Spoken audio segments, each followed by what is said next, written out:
ஓம் சாய்ராம். என் அன்பு குழந்தையே, அவசர செய்தி நான் இப்போதே உன்னிடம் பேச வேண்டும். என்னை நிராகரித்து விடாதே. உன் வேண்டுதல்கள் நிச்சயமாக பலிக்கும் என் செல்லமே. நம்மை அலட்சியமாக நினைப்பவர்களை விட்டு துணிந்து விலகி நில். உன்னை பொக்கிஷமாக நினைப்பவர்கள் இருப்பார்கள் இந்த உலகத்தில். அவர்களுடன் பயணிக்க தொடங்கு. உனது வாழ்க்கை நலம் பெறும். அதனால் கேட்காமல் கொடுக்கப்படும் எதற்கும் மதிப்பு குறைவுதான். இருக்கும் இடத்தில் இருந்தால் மட்டுமே அனைத்திற்கும் மதிப்பு. அதன் இடத்தை விட்டு கொஞ்சம் நகர்ந்தாலும் அதற்கு மதிப்பு என்பது நிச்சயமாக இருக்கவே இருக்காது. அதனால்தான் உன் சாயப்பா சொல்கிறேன், உன் நேரத்தை வீணாக்காதே. உன் நேரத்தை இந்த சாயப்பாவுடன் இணைத்துக்கொள். மனதையும் செயலையும் எண்ணங்கள் அனைத்தும் இந்த சாயப்பாவிற்கே சமர்ப்பித்து விடும். மற்றவற்றை நான் பார்த்துக் கொள்கிறேன். ஆம் செல்லமே, இனி அனைத்தும் உனக்கு நல்லதாகவே நடக்கும். என் செல்லப்பிள்ளையின் சொல்ல முடியாத சோகங்களும், வெல்ல முடியாத வாதங்களும், பேச முடியாத வார்த்தைகளும், இழக்க விரும்பாதவற்றை இழப்பதும், இவையெல்லாம் கொண்டதுதான் வாழ்க்கை. நான் மேற்கூறியதை சொன்னது அனைத்தும் சேர்ந்ததுதான் வாழ்க்கை என் செல்லமே. இந்த உலகமும் வாழ்க்கையும் சில காலம்தான். அதற்குள் இந்த வாழ்க்கையை சந்தோஷமாக வாழ்ந்துவிடு. வாழ பழகிக்கொள். என் முன் அமர்ந்து சாயி சாயி என்று சொல்லும்போது உன் மனம் அமைதி அடைவதை உன்னால் நிச்சயமாக உணர முடியும். உன் மணல் போன்ற பிரச்சனைகளை எல்லாம் சிறு துகள் போல மாறும் என்ற நம்பிக்கை உன் மனதில் துளிரும்.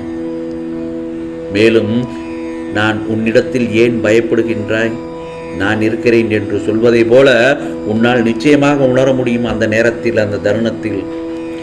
புரிதல்கள் இல்லாத வாழ்க்கையில் புதையல்களே கிடைத்தாலும் பயனில்லைதான். மனதில் பட்டதை வெளிப்படையாக கூறுபவர்களிடமிருந்து உறவுகள் சற்று விலகியே இருக்கின்றது. அடுத்தவர்களிடம் ஆறுதலை தேடுவதை விட உனக்கு நீயே சொல்லிக்கொள். சமாதானம் தன்னம்பிக்கையை கொடுக்கும். உனக்காக உன் சாயப்பா நான் இருக்கிறேன். கவலைப்படாதே. உன் கஷ்டங்களை என்னிடத்தில் கூறு. தேவையில்லாமல் அடுத்தவர்களிடம் கூறி உன் மனதை நீயே மேலும் காயப்படுத்திக் கொள்ளாதே. வாழ்க்கையில் தவறுகள் இழைப்பதும் மனிதனின் இயல்புதான். அதனால் செய்த தவறினை பலமுறை சுட்டி சுட்டி காட்டி நோகடிப்பதுதான் மனித குணத்தின் இயல்பிற்கு அப்பாற்பட்டதாய் இருக்கிறது. நீ ஒருவரை வெறுப்பதற்கான காரணம் அவர் உன்னை காயப்படுத்தினார் என்பதானே. உன்னுள் ஒன்றை கேட்டுக்கொள். நீ நேசிப்பவர் உன்னை காயப்படுத்தவில்லையா? உண்மையில் நீ யாரை வெறுக்கின்றாயோ அவரை விட நீ நேசிப்பவரை உன் மனதை அதிகம் காயப்படுத்துபவர். ஆதலால் எவர் மீதும் குரோதம் கொள்ளாதே. அதுவே கர்மமாகிவிடும். பேசாதவர்களை பற்றி நினைப்பதை விட்டு பேசுபவர்களிடம் சந்தோஷமாக பேசி பழகு. அதுவே தேவையில்லாத மன அழுத்தங்களை குறைத்துவிடும். எதையும் செய்வதறியாத நீ திகைக்கும் பட்சத்தில் ஒன்றை மட்டும் என்றும் மறந்து விடாதே. உன்னால் முடியும் என நீ எடுத்து வைக்கும் ஒவ்வொரு அடியிலும் உன் சாயப்பா உன்னுடன் வழி எங்கும் வந்து கொண்டுதான் இருக்கிறேன், வருவேன். சிரிக்க வைக்கும் திறமை உன்னிடம் இருந்தால் அதை எல்லோரிடத்திலும் பயன்படுத்து. ஏனென்றால் சிரிப்பு ஒன்றே சிறந்த மருந்து என் செல்லமே. புன்னகையுடன் சேவை செய்தால் அது வேறு மகிழ்ச்சிக்கு அர்த்தமே இல்லாமல் வேறு ஒரு நல்ல உலகத்தில் நீ சென்று விடுவாய். அதுக்கு அவ்வளவு நல்லது ஒரு மருந்து இருக்கு, அவ்வளவு பவர் இருக்கிறது. சிரிப்பு. மனதார சிரித்தால் நோய் விட்டு போய்விடும் என்று சொல்வார்கள். அதைத்தான் உன்னிடம் செய்ய சொல்கிறேன். அதேபோல்தான் எந்த சூழ்நிலையிலும் தக்க சமயத்தில் உதவியவர்களை மறந்து விடாதே. அவர்களை மனதால் அளவு கூட காயப்படுத்தி விடாமல், உதாசீனப்படுத்தாமல் இருந்தாலே போதும். நாடகம் நிறைந்த நரிகள் வாழும் உலகம் இது. நல்லவர்கள் யார், கெட்டவர்கள் யார் என்று நிதானமாக யோசித்து செயல்படும். நான் உன்னோடு இருக்கிறேன், பயப்படாதே. பலம் கொண்டு திடமான மனதோடு இரு. உன்னை ஒருபோதும் இந்த சாயப்பா கைவிடவே மாட்டேன். நீ கலங்காதே. எது வந்தாலும் நீ கலங்கவே கூடாது என் செல்லமே.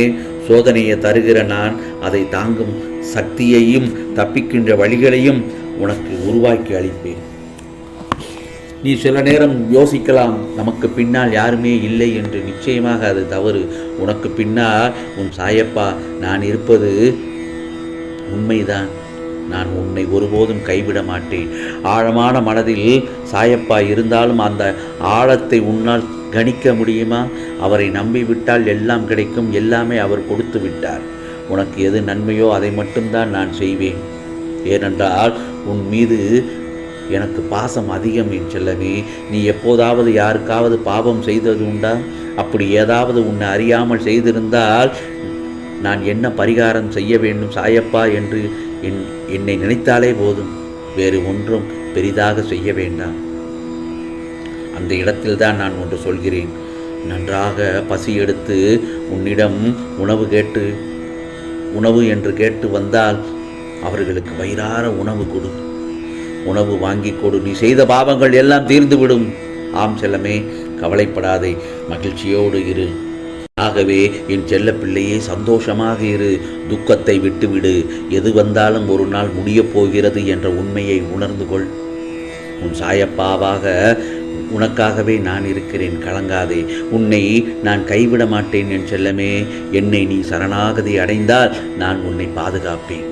உன் உற்றார் உறவினர்கள் நண்பர்களே உனக்கு துரோகம் இழைக்கிறார்கள் என்று வருத்தப்படாதே. அதை எப்படி எதிர்கொள்வது என்று நிதானமாக யோசித்து அறிந்து கொள்.